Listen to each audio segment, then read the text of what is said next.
हमने सोच रखा है चाहे दिल की हर ख्वाहिश जिंदगी की आंखों से अश्क बन के बह जाए,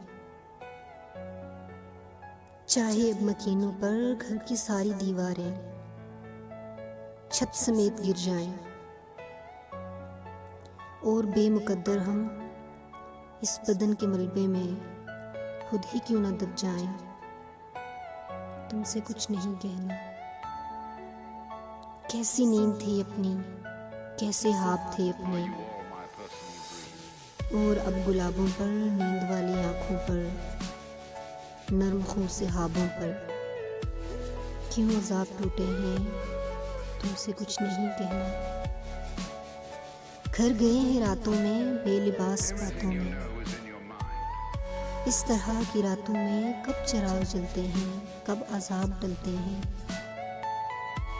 अब तो इन अज़ाबों से बच के भी निकलने का रास्ता नहीं जाना। जिस तरह तुम्हें सच के लाजवाल लम्हों से वास्ता नहीं जाना।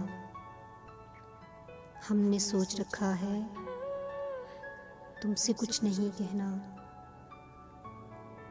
तुमसे कुछ नहीं कहना।